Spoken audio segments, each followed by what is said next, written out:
Today I'm going to discuss a new topic and the topic is the bacterial ghost as vaccine. तो यहाँ ghost हमने बताया यानी कि जो बैक्टीरिया होता है उसका जो आउटर स्ट्रक्चर रहता है वो तो बना रहता है, लेकिन इंटरनल जो साइटोप्लाज्म वगैरह है वो सारा का सारा जो है लीक आउट हो जाता है। और with the help of bacteriophage lysis gene E, इसकी हेल्प से हम एक होल करते हैं बैक्टीरिया में और सारा का सारा मटेरियल लीक आउट कर देते हैं। तो बैक्टीरिया में जो आउटर स्ट्रक्चर है वो तो बना रहता है, लेकिन इंटरनल स्ट्रक्चर जो है वो लीक आउट हो जाता है। तो ये बैक्टीरिया है और यहाँ एक होल किया है और ये सारा का सारा इंटरनल जो मटेरियल है वो सारा लीक आउट किया गया है। इससे होता यह है कि बैक्टीरिया की जो पैम्प होते हैं, है ना, पैथोजन एसोसिएटेड मॉलिक्यूलर पैटर्न्स, वो बने रहते हैं। लाइक एलपीएस है, लाइक लिपोप्रोटीन्स हैं, लाइक पेप्टाइडोग्लाइकन है, तो ये इंटैक्ट रहते हैं। So what is bacterial ghost?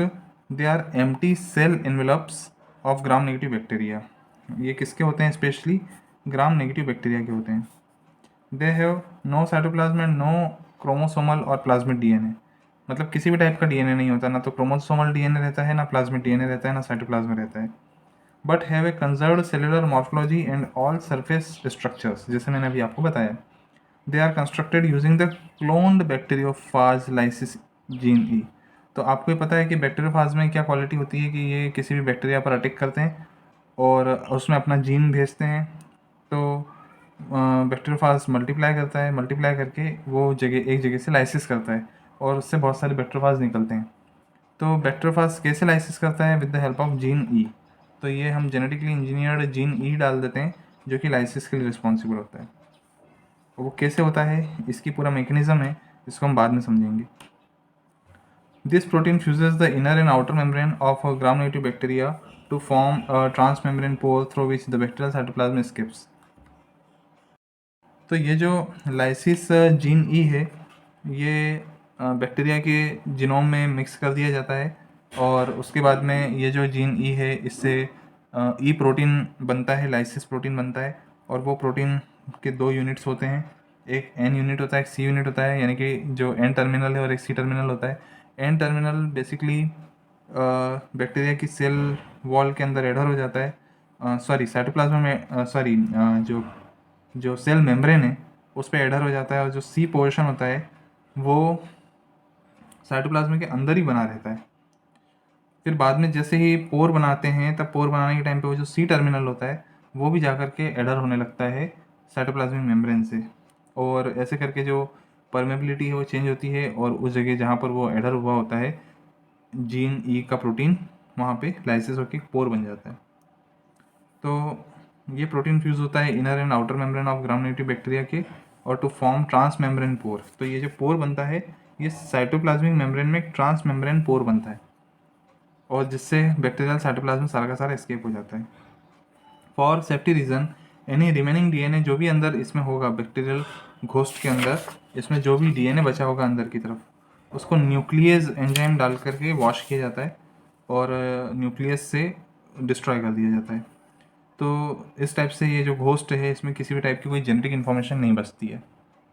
इस बैक्टीरियल घोस्ट में हाईली इम्यूनोजेनिक प्रॉपर्टी होती है, यानी इम्यूनिटी तो ये प्रोवॉक करता ही करता है। और इसमें एडजुवेंट की प्रॉपर्टी भी होती है, क्योंकि इसके जो आउटर स्ट्रक्चर्स हैं जैसे एलपीएस वगैरह जो है वो टीएलआर सिस्टम को एक्टिवेट करते हैं। तो आउटर जो एलपीएस है वो पैम्प की तरह काम करते हैं और टीएलआर वगैरह जो है वो पीआरआर की तरह काम करते हैं, और पैम्प और पीआरआर आपस में बाइंड होते हैं। तो इसीलिए कहते हैं कि इसमें इंट्रिंसिक एडजुवेंट एक्टिविटी होती है, और जिसके कारण ये एडेप्टिव इम्यूनिटी भी क्रिएट करता है और इन्नेट इम्यून रिस्पॉन्स भी क्रिएट करता है। तो हम इन दोनों इम्यून रिस्पॉन्स को अलग अलग क्यों गिनते हैं? क्योंकि इन्नेट इम्यून रिस्पॉन्स में मेमोरी नहीं बनती है, क्विक एक्शन तो हो जाता है, एंटीबॉडी मीडिएटेड है और क्विक एक्शन हो जाता है। और कुछ सेल्स जैसे इनके सेल्स हैं, कुछ न्यूट्रोफिल्स वगैरह हैं, है ना, ईओसिनोफिल्स हैं, और इनके कारण इम्यून रिस्पॉन्स तो आ जाता है। प्लाज्मा सेल, बी सेल वगैरह है, तो ये मेमोरी नहीं बना पाती, बस ये इसमें रहता है। जबकि एडेप्टिव में एडेप्टेशन हो जाता है। एडेप्टिव का मतलब ही एडेप्टेशन है कि अब जो है ह्यूमन हो चाहे एनिमल हो, एडेप्टेड हो गया है और अब वो किसी भी टाइप का एक्सपोजर सेकेंड टाइम होगा तो लड़ पाएगा, यानी कि इसमें मेमोरी बन गई है।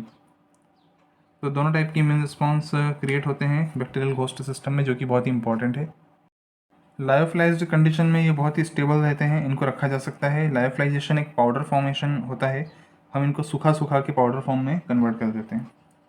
और ये किल्ड बैक्टीरियल वैक्सीन से भी ज़्यादा अच्छी है, क्योंकि किल्ड वैक्सीन में प्रॉब्लम ये है कि जो प्रोसीजर है वो करना पड़ती है पूरी की पूरी, जबकि इसमें बस आपने एक जीन डाला और बैक्टीरिया का खुद ही लाइसेंस हो जाता है। और किल्ड वैक्सीन में क्या है, थोड़ा बहुत बैक्टीरिया का जो एंटीजेनिक स्ट्रक्चर है वो डिटोरिएट होता है, डीनेचर होता है, जबकि बैक्टीरियल होस्ट सिस्टम में किसी भी टाइप का बैक्टीरिया का जो आउटर स्ट्रक्चर है वो डीनेचर नहीं होता। तो यही एक सबसे इम्पॉर्टेंट और मतलब बेनिफिशियल पॉइंट है इसका। तो इसका एग्जांपल लेते हैं, बैक्टीरियल घोस्ट प्लेटफॉर्म यूज़ किया है पिक पैथोजन एक्टिनोबैसिलस प्लूरोनिमोनी के लिए, जिसमें ओरली एडमिनिस्ट्रेट करने पर ये दो चीज़ें देता है। पहला स्टेराइल इम्यूनिटी देता है और दूसरा क्रॉस प्रोटेक्शन देता है। स्टेराइल इम्यूनिटी का मतलब ये है कि एक बार ये बैक्टीरिया आ जाता है तो अब ये किसी भी टाइप का दोबारा एक्सपोजर होने पर बैक्टीरिया छोड़ेगा ही नहीं, मतलब कंप्लीट किलिंग करके रखेगा। यानी कि बैक्टीरिया ना तो बॉडी में इंटर कर सकता है, अगर इंटर कर गया तो सर्वाइव नहीं कर पाएगा, सर्वाइव कर गया तो मल्टीप्लाई नहीं कर पाएगा, मल्टीप्लाई कर गया तो भी एनिमल रिकवर हो जाएगा। इसको हम कहते हैं स्टेराइल इम्यूनिटी। और क्रॉस प्रोटेक्शन इसलिए कि भाई एक्टिनोबैसिलस प्लूरोनिमोनी के और भी बहुत सारे अलग अलग वेरिएंट्स हो सकते हैं, सीरोटाइप्स हो सकते हैं, तो केवल एक सीरोटाइप अगर आप इंजेक्ट कर देते हो तो भी बैक्टीरियल घोस्ट के जो दूसरे, इस बैक्टीरिया के जो दूसरे सीरोटाइप्स हैं उससे भी क्रॉस प्रोटेक्शन मिल जाएगा। पर ये तब है जब आप ओरली दे रहे हो, लेकिन अगर आप इसको इंट्रामस्कुलरली देते हो तो ये केवल जो है क्रॉस प्रोटेक्शन देगा या इसी के लिए प्रोटेक्शन देगा, लेकिन स्टेराइल इम्यूनिटी नहीं देगा, स्टेराइल इम्यूनिटी नहीं देगा। ऐसे ही बैक्टीरियल घोस्ट का यूज़ किया गया है पास्चुरेला मल्टोसिडा बोवाइन के केस में और मैनहेमिया हेमोलिटिका के केस में। मैनहेमिया नया नाम है, पहले इसको पास्चुरेला ही कहते थे। तो ये दोनों बोवाइन में मिलते हैं। तो पास्चुरेला हेमोलिटिका पहले बोलते थे, अब बोलते हैं मैनहेमिया हेमोलिटिका। तो ये दोनों ऑर्गेनिजम्स के अगेंस्ट में भी बोवाइन में ये प्रोटेक्शन देता है और इसके एक्सपेरिमेंट किए गए हैं। इसके अलावा इसी ग्राम नेगेटिव बैक्टीरिया और भी हैं, लाइक साल्मोनेला है, ई कोलाई है ना। इनमें भी जो है बैक्टीरियल होस्ट सिस्टम के वैक्सीन का एक्सपेरिमेंट चल रहा है। ये बैक्टीरियल होस्ट को हम बीजीज कहते हैं, बीजीज। तो ये जो बीजीज हैं इनको देखा जा रहा है as a good delivery system, not only for as a vaccine, it can deliver drugs, nucleic acids, है ना, दूसरे जो न्यूक्लिक एसिड हैं किसी दूसरे के उसको, एंड अदर बायोमोलिक्यूल्स। तो रिसेंटली इसका बहुत ज़्यादा बायोटेक्नोलॉजी में अभी भी यूज़ हो रहा है और इसका जो ग्रोइंग इंटरेस्ट है design and development of novel target delivery system के रूप में, कि जहाँ हमको इसको भेजना है वहाँ तक ये जा कर के डिलीवर करके आएगा हमारा सामान, लाइक ड्रग है, न्यूक्लिक एसिड है, अदर बायोमोलिक्यूल्स हैं। बैक्टीरियल डेरिवेटिव्स जो हैं including bacterial host, extra cellular vesicles and जो एलिमेंट टॉक्सिन्स हैं, ये कुछ बायोलॉजिकल नैनो मटेरियल्स हैं जिसको as a vaccine, potential vaccine use किया जा सकता है और ड्रग कैरियर के रूप में यूज़ किया जा सकता है। तो केवल बैक्टीरियल घोस्ट ही नहीं, बैक्टीरियल घोस्ट के अलावा बहुत सारे अदर बैक्टीरियल डेरिवेटिव्स हैं, लाइक एक्स्ट्रा सेलुलर वेसिकल्स भी हैं, इसके अलावा कुछ टॉक्सिन्स भी हैं। टॉक्सिन को हम डिलीवरी सिस्टम में इसलिए यूज़ करते हैं क्योंकि जो टॉक्सिन में ए बी टॉक्सिन होता है, ए हमेशा बाइंडिंग टॉक्सिन होता है और बी हमेशा जो होता है वो एंजाइमेटिक एक्टिविटी रखता है। तो इसलिए बाइंडिंग, स्पेसिफिक बाइंडिंग करने के लिए हम टॉक्सिन यूज़ करते हैं ताकि वो ए जो पोर्शन है बाइंड हो जाए और जो बी पोर्शन होता है वो पोर्शन पे हम हमारा जो पर्टिकुलर नैनो पार्टिकल है या हम बायोमोलिक्यूल है उसको हम जोड़ सकें। तो they are the popular biological nano material. Nano इसलिए कहते हैं क्योंकि बहुत ही स्मॉलेस्ट पार्टिकल हैं ये, जिसके थ्रू हम हमारा पर्टिकुलर जो वैक्सीन है वो ट्रांसफ़र कर सकते हैं, डिलीवर कर सकते हैं, क्योंकि ये ड्रग कैरियर की तरह भी काम करते हैं। बीजीज जो है इसलिए एक प्रॉमिसिंग कैंडिडेट है क्योंकि ये जहाँ पे भी हम इसकी डिलीवरी करेंगे, जहाँ मान लीजिए हमें लीवर तक इसको भेजना है, तो लीवर तक जाने में हम ऐसे बैक्टीरिया यूज़ करेंगे जो लीवर पे ही अटैक करते हैं, तो वो लीवर पे जाके इजीली अटैच होंगे।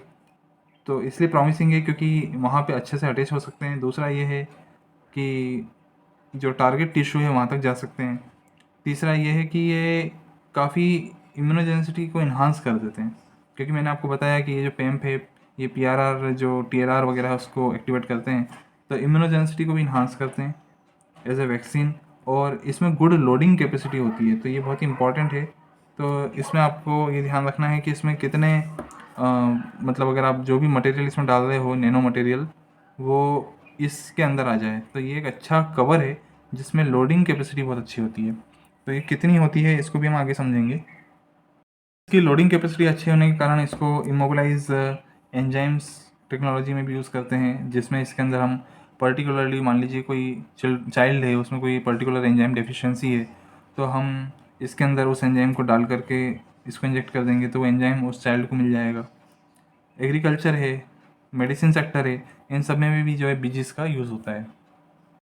तो रिसेंट अटेंशन इसका यही है कि इसका use as a delivery vehicle होता है और टारगेटेड डिलीवरी करता है ये। मतलब जो इम्पोर्टेंट पॉइंट है वो है टारगेटेड डिलीवरी, जहाँ पहुँचाना है वहीं जाएगा ये।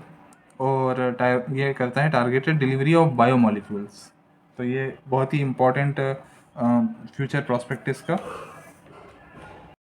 तो समराइजिंग फॉर्म में देखें तो बैक्टीरियल घोस्ट में ये एलपीएस होता है, एलपीपी होता है, पेप्टाइडोग्लाइकन होता है, फिम्ब्री होता है।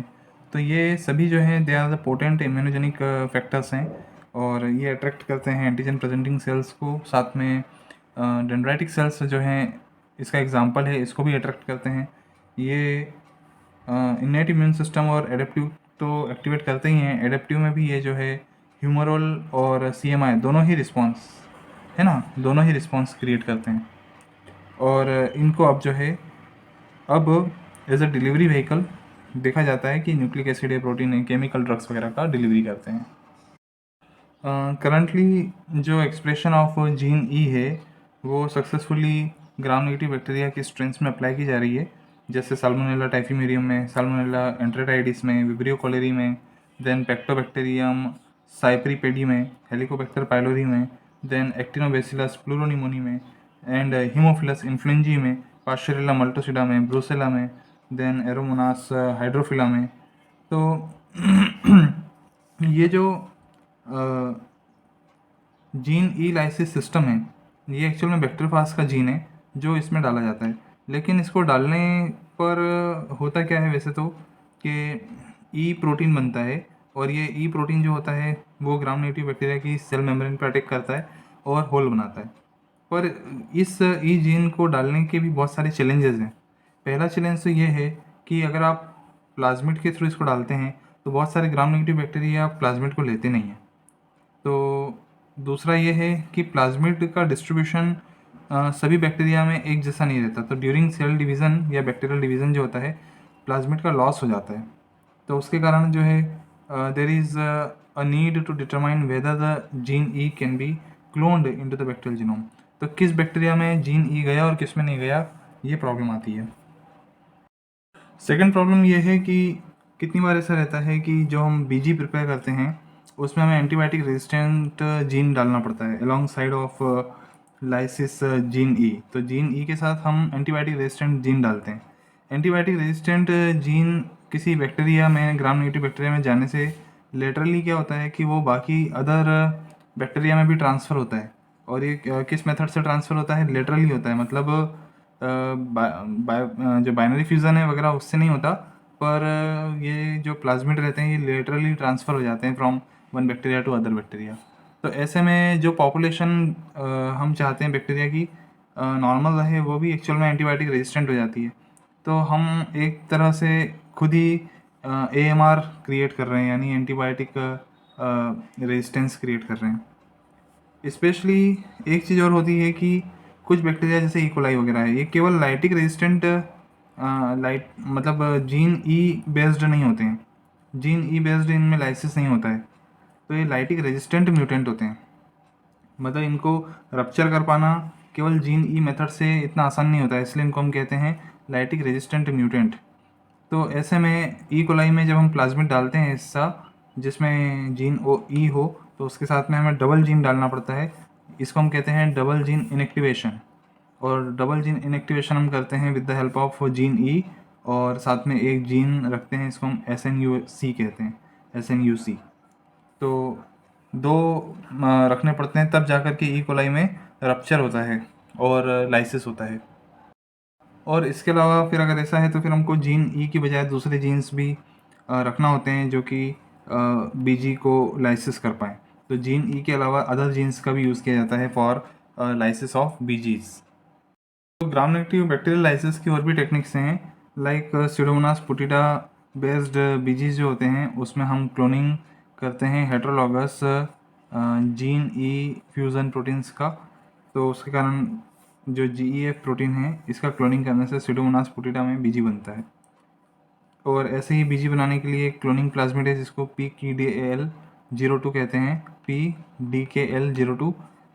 ये एक्सप्रेस करता है लाइसिस जीन S, R और RZ फ्रॉम बैक्टीरियोफाज। तो यहाँ E की ज़रूरत नहीं है, यहाँ जीन S, R और RZ से बैक्टीरियोफाज के इसमें बीजी बन जाता है ये प्लाज्मिड में। किस में बनता है ये? ई कोलाई, एसिनोटोबैक्टर, कैल्सीसीटा और स्यूडोमोनास स्टेफेंसी में। ठीक है, तो जो ई मीडिएटेड लाइसिस है अगर हम वो करें तो ये देखा गया है कि ई मीडिएटेड लाइसिस जो है कम्प्लीटली 1 आवर के अंदर इन विट्रो लाइसिस कर देती है। तो इससे ज़्यादा अच्छे से हम एडजुवेंट प्रिपरेशन कर सकते हैं। तो ई मीडिएटेड लाइसिस जो रहती है वो बेस्ट है। अदरवाइज़ बाकी जो मैंने आपको बताया कि जो क्लोनिंग प्लाज्मिड है PDKL02 expression lysis gene SR and RZ, इससे भी कर सकते हैं, और या फिर हम जो हेट्रोलॉगस GEF प्रोटीन से इनका यूज़ करके भी कर सकते हैं। तो बीजीज जो हैं कैसे इम्यून रिस्पॉन्स को अल्टर करते हैं और कैसे बहुत अच्छे एडजुवेंट हो सकते हैं, कैसे बहुत अच्छे वैक्सीन कैंडिडेट हो सकते हैं। तो हमें पता है कि ग्राम नेगेटिव बैक्टीरिया की जो पैम्स हैं, लाइक फ्लैजिला है, LPS है, पेप्टाइडोग्लाइकेन है, ये इम्यून रिस्पॉन्स क्रिएट करते हैं। कैसे? LPS जो होता है वो TLR4 के साथ बाइंड होता है। तो ये एक पैम्प है और TLR4 एक PRR है। और इससे क्या होता है, which is mainly distributed on surface of APC। TLR4 किस पे मिलते हैं? APC की सरफेस पे मिलते हैं। BG stimulate APC through binding of LPS to BG to TLR4 of this cell. ठीक है, there are 2 intracellular signalling pathway down stream of TLR। तो पहली जो है उसको हम कहते हैं MyD MYD88 dependent and MYD88 independent pathway. ये 2 पाथवे हैं जिसके थ्रू ये जो है काम होता है। तो ये जो TLR4 और LPS की जो बाइंडिंग है उससे MYD88 डिपेंडेंट और MYD88 इंडिपेंडेंट पाथवे एक्टिवेट होते हैं। MYD88 डिपेंडेंट पाथवे जो है ये एक्टिवेट करता है NF kappa B mediated inflammatory factor gene expression को, और इससे cytokines, tumour necrotic factor alpha, इसके बाद ये यहाँ अल्फ़ा लिख लेना, ट्यूमर नेक्रोटिक फैक्टर अल्फ़ा है, और यहाँ कप्पा लिख देना, और यहाँ इंटरल्यूकिन 1, इंटरल्यूकिन 6, इंटरल्यूकिन 8 ये एक्टिवेट होते हैं। और इसके कारण एक्टिवेशन होता है MAP के पाथवे का, इंक्लूडिंग जो GNS काइनस पाथवे है एंड P38 पाथवे है। तो इसका पूरा मैकेनिज़्म हम विद द फोटोग्राफ्स समझेंगे। अभी सेकंड जो है MYD88 इंडिपेंडेंट पाथवे है जो कि TRIF डिपेंडेंट सिग्नलिंग पाथवे होता है। ये इंड्यूस करता है expression of transcription factor RIF3 का। इसमें हम NF कप्पा B का एक्सप्रेशन होता है और इसमें IRF3 का एक्सप्रेशन होता है, resulting in expression of type 1 interferon. तो यहाँ ट्यूमर नेक्रोटिक फैक्टर अल्फ़ा का एक्सप्रेशन होता है और यहाँ पर इंटरफेरॉन 1 का एक्सप्रेशन होता है, and activation of NFB to promote the expression of inflammatory factors. तो अल्टीमेटली ये जब TLR4 और LPS आपस में बाइंड होते हैं तो interferon, tumour necrotic factor alpha, interleukin 1, interleukin 6, interleukin 8 ये रिलीज़ होते हैं। और फर्दर ये जो है पहला तो ये कि ये इन्फ्लेमेटरी फैक्टर्स भी एक्सप्रेस करते हैं, तो इन्फ्लेमेशन कॉज होता है। और दूसरा ये कि ये मैचुरेशन करते हैं डेंड्राइटिक सेल का, तो they promote maturation of dendritic cell. क्योंकि जो APC था वो डेंड्राइटिक सेल है, तो जैसे ही APC की बाइंडिंग LPS से होती है ये डेंड्राइटिक सेल एक्टिवेट हो जाते हैं और इनका मैचुरेशन हो जाता है। मैचुरेशन होने के बाद ये क्या करते हैं, फर्दर T सेल एक्टिवेशन करते हैं, क्योंकि ये MSC क्लास 1 के थ्रू ये पूरा LPS प्रोसेस करके T हेल्पर सेल 1 की तरफ ले जाते हैं। तो T सेल कन्वर्ट होती है T हेल्पर सेल 1 में। और आपको पता ही है कि जब टी हेल्पर सेल 1 बनती है तो टी हेल्पर सेल 1 का काम क्या है, ये delayed type of hyper sensitivity के लिए रिस्पॉन्सिबल है।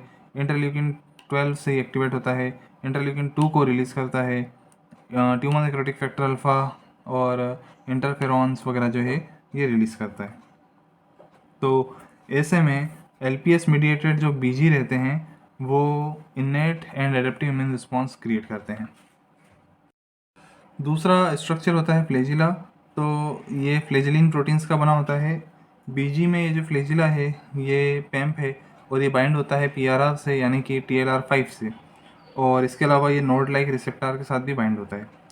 तो जब ये TLR5 और नोड लाइक रिसेप्टर से अटैच होता है तो ये NOD like receptor containing 4 inflammasome signalling pathway को एक्टिवेट करता है। तो NLRC4 इन्फ्लेमेसोम सिग्नलिंग पाथवे एक्टिवेट होने से जो फर्दर कैस्केड है वो इनिशिएट होता है। TLR5 जो है वो मेनली इंटेस्टाइनल एपिथेलियल सेल की सरफेस पे मिलता है। तो ये बहुत ही इंपॉर्टेंट है, TLR5 कहाँ मिलता है, इंटेस्टाइनल एपिथेलियल सेल की सरफेस पे मिलता है। क्योंकि जैसे हम बात करें फ्लैजिला की, और ये कौन सा ऑर्गेनिज्म में है, ये है क्लॉस्ट्रिडियम डिफिसियल में। और ये क्लॉस्ट्रिडियम डिफिसियल जो होते हैं नॉर्मली फूड पॉइजनिंग वगैरह करते हैं, और ये इंटेस्टाइन में जाकर के इंटेस्टाइनल एपिथेलियल सेल के साथ में किससे बाइंड होते हैं, फ्लैजिला से बाइंड होते हैं।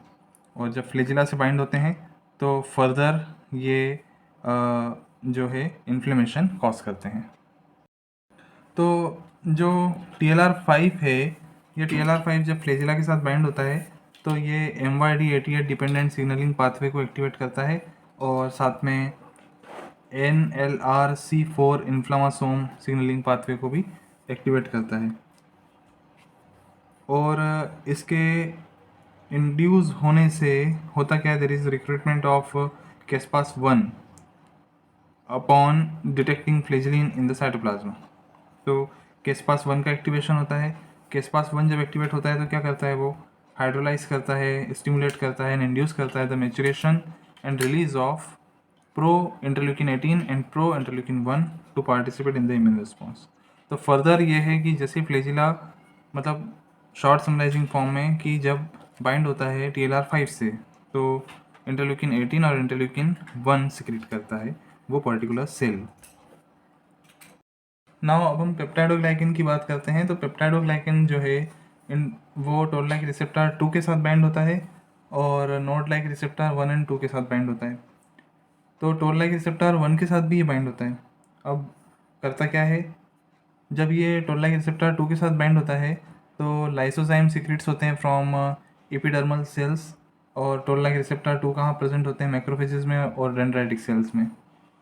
तो एपिडर्मल सेल्स से लाइसोजाइम रिलीज होता है जिससे पेप्टाइडोग्लाइकिन का डिग्रेडेशन होता है। इसके बाद TLR1-2 जो है वो NF kappa beta pathway activate करता है वाया MYD88 डिपेंडेंट पाथवे। तो MYD88 डिपेंडेंट पाथवे एक्टिवेट होता है जिससे कि NF कप्पा बीटा एक्टिवेट होता है। और नोड लाइक रिसेप्टर 1 एंड 2 के साथ जब बाइंडिंग होती है पेप्टाइडोग्लाइकिन की तो tumour necrotic factor alpha, interleukin 1, interleukin 6 activate होते हैं। अब इंटरल्यूकिन, अब हम, ये तो हो गया पेप्टाइडोग्लाइकिन। अब हम बात करेंगे लिपोप्रोटीन्स की। चौथा कंपोनेंट जो बीजी में प्रेजेंट होता है वो बाइंड होता है TLR2 एंड TLR6 से, जो फर्दर एक्टिवेट करता है interferon, tumour necrotic factor alpha, और as well as inflammatory factor such as interleukin 6 and macrophage inflammatory protein 2। Okay, और इस फिगर को अगर हम ध्यान से स्टडी करें तो ये हमारा बीजी है और इसमें 4 कंपोनेंट हैं। LPS है जो TLR4 के साथ बाइंड हुआ है। उसके बाद पेप्टाइडोग्लाइकिन या फिर लिपोप्रोटीन्स हैं जो कि TLR2 के साथ, TLR1 के साथ या TLR6 के साथ में बाइंड हुआ है। इसके बाद फ्लैजिलिन जो है वो TLR5 के साथ बाइंड हुआ है, और फ्लैजिलिन जो होता है वो नोड लाइक रिसेप्टर के साथ भी बाइंड होता है। तो ये जो TLR हैं और नोड लाइक रिसेप्टर है ये एक्टिवेट होते हैं। यहाँ पर TLR5 जो है MAPK या जेनस काइनेस पाथवे एक्टिवेट करता है या फिर P38 पाथवे एक्टिवेट करता है। इसके बाद में जो TLR2 है या TLR1 और TLR6 जो है ये भी मैंने आपको बताया था MYD88 डिपेंडेंट पाथवे को एक्टिवेट करता है, और जो कि फर्दर जेनस काइनेस पाथवे को एक्टिवेट करता है। इधर TLR4 जो है ये भी जो है NF कप्पा बी पाथवे को एक्टिवेट करता है। और यहाँ पर TLR4 से इंटरफेरॉन, यहाँ पर लिख रहे हैं इंटरफेरॉन जो है रिलीज़ होता है। इसके अलावा जो जेनस काइनेस पाथवे है इससे tumour necrotic factor alpha, interleukin 6 से इंटरल्यूकिन 8, इंटरल्यूकिन 1 रिलीज़ होते हैं। यहाँ पर फ्लैजिलिन से जो नोड लाइक रिसेप्टर 4 एक्टिवेट हुआ है उससे केसपास 8 जो कि इन्फ्लेमासोम है ये एक्टिवेट होता है, जो कि इंटरल्यूकिन 1 बीटा और इंटरल्यूकिन 18 को एक्टिवेट करता है।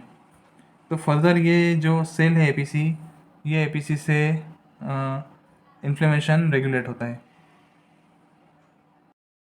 तो फाइनली जो बीजेस होते हैं वो डेंड्राइटिक सेल वगैरह के मैचुरेशन को भी हेल्प करते हैं, और ये एपीसीज हैं, इसलिए ये बीजेस जब बाइंड करते हैं with their different components to PRR, तो ये PRR प्रेजेंट होते हैं on the macrophage, on the dendritic cells, और ये एक्टिवेट करते हैं MSC क्लास 1 एंड क्लास 2 को, और फर्दर इससे cytotoxic T cell response and T helper cell 1 response जो है वो एक्टिवेट होता है। और दे आर, इसलिए कहते हैं कि they are good adjuvants and they can enhance the immunity and they have a immunogenetic potency. तो ये जो बीजेस हैं they are good targeted delivery system है, जो कि न्यूक्लिक एसिड, प्रोटीन और केमिकल ड्रग्स का भी डिलीवरी करते हैं और एडहेशन करते हैं टू द सेल। तो on the basis of that अब हम बीजी बेस्ड वैक्सीन के बारे में पढ़ेंगे। सबसे पहले अभी तक हमने पढ़ा था नेकेड DNA वैक्सीन, अब हम पढ़ेंगे कि बीजी बेस्ड DNA वैक्सीन्स। हमने जो पहले DNA वैक्सीन्स में पढ़ा था उसमें ये था कि जो नेकेड DNA होते हैं, जैसे ही हम आइदर इलेक्ट्रोपोरेशन से, आइदर जीन गन मेथड से, आइदर इंट्रामस्कुलर इंजेक्शन से देते थे, तो जो प्लाज्मिड्स होते थे वो प्लाज्मिड्स कहीं ना कहीं मसल सेल के बाहर ही रहते थे, इंट्रासेलुलर जा नहीं पाते थे, और कुछ परसेंटेज मतलब 10% ही जाते थे अंदर, अदरवाइज बाकी जो है वो बाहर रह जाते थे और डिग्रेड हो जाते थे।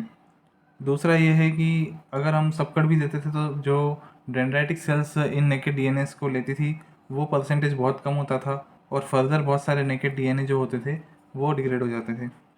तो इसको हम कहते हैं ट्रांसफेक्शन, यानी कि नेकेड DNA का किसी भी सेल के अंदर जाना ज़रूरी है। अगर वो सेल के अंदर नहीं जाती है तो ऐसे DNA जो होते हैं डिग्रेड हो जाते हैं और इसका कोई यूज़ नहीं रह जाता।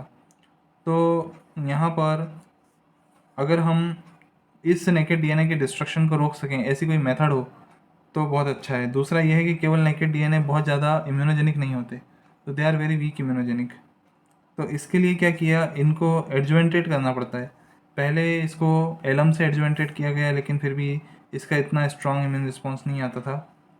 इसके अलावा इसकी और भी लिमिटेशंस है कि बहुत सारे जो रिकॉम्बिनेंट वैक्सीन है वो अवेलेबल है मार्केट में, एक ऑप्शन में अवेलेबल है, तो इसलिए DNA वैक्सीन को कोई यूज़ नहीं करता है।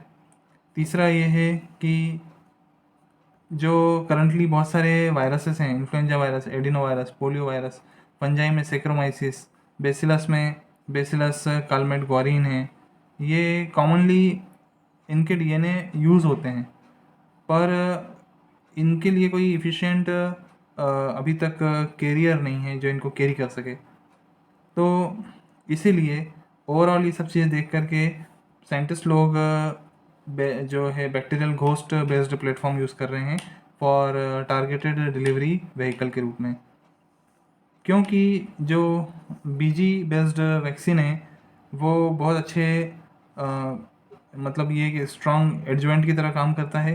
ये डेंड्राइटिक सेल के मैचुरेशन के लिए रिस्पॉन्सिबल है। डेंड्राइटिक सेल से ये इंटरल्यूकिन 12 है, साथ में T हेल्पर सेल 1 के इम्यून रिस्पॉन्स को एक्टिवेट करता है। और अब हम इसमें बात करें कि आखिर कैसे इसमें हम प्लाज्मिड DNA डाल सकते हैं। तो प्लाज्मिड DNA जो होते हैं वो डिफ्यूज़न स्ट्रेटजी फॉलो करते हैं, और वो डिफ्यूज़ हो जाते हैं with the lytic pores of the BG। तो BG में जो लाइटिक पोर हमने बनाया था उसमें वो डिफ्यूज़ हो जाते हैं, और इन न्यूक्लिक एसिड की BG के अंदर नॉन स्पेसिफिक बाइंडिंग हो जाती है, क्योंकि ये जो न्यूक्लिक एसिड से हैं ये नेगेटिवली चार्ज्ड होते हैं और ये बाइंड हो जाते हैं विथ इनर मेम्ब्रेन के जो भी पॉजिटिव चार्ज्ड एमीन्स वगैरह जो हैं, उन एमीन्स के पॉजिटिव चार्ज के साथ में ये बीजीज के अंदर हमारा प्लाज्मिड डीएनए जो होता है वो बाइंड हो जाता है।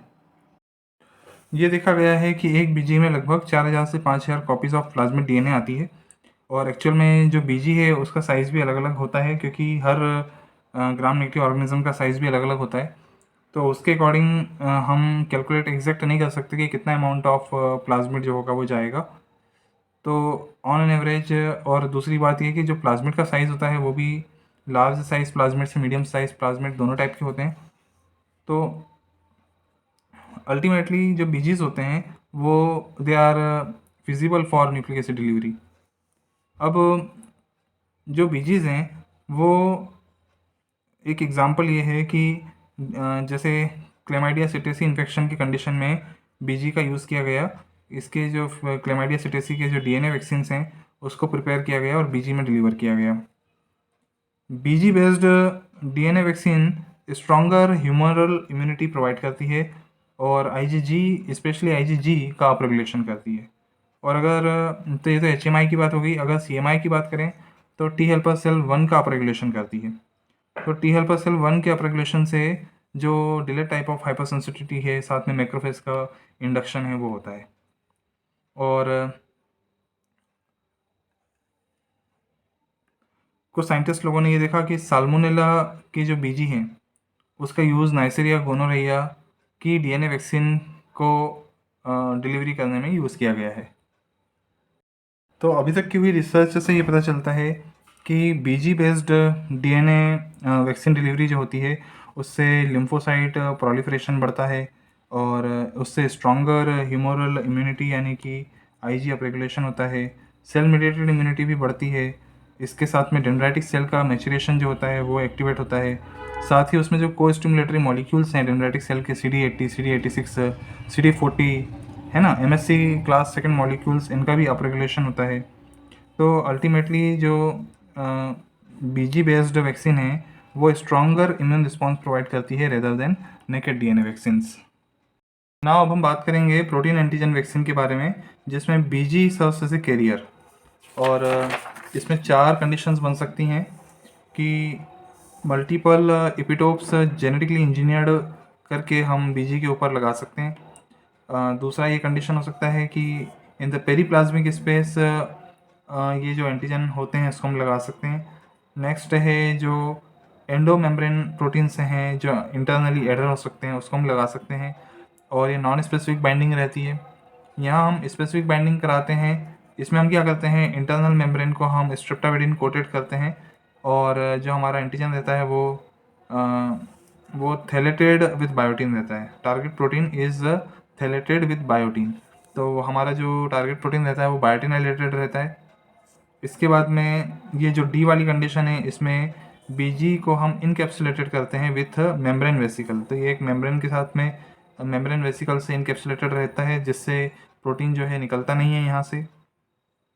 तो ये 5 कंडीशंस होती हैं और अभी जो रिसर्चर हैं वो ये रिसर्च कर रहे हैं कि कैसे प्रोटीन्स को बाइंड कराया जाए, चाहे वो जेनेटिकली इंजीनियर्ड या जेनेटिकली मॉडिफाइड करके बाइंड कराया जाए या नॉन स्पेसिफिक बाइंडिंग हो। तो 2 मेथड से हैं और एक एग्जांपल भी है जिसे हीमोफिलस इन्फ्लुएंजी का जो NTHI जीन है OMP26 into the S layer of or the periplasmic space of E. coli में एज ए वैक्सीन रखा गया है। E. coli की जो S लेयर होती है यानी कि स्लाइमी लेयर जो होती है उसमें हीमोफिलस इन्फ्लुएंजी का एंटीजन OMP26 कैरी किया जाता है फॉर वैक्सीनेशन।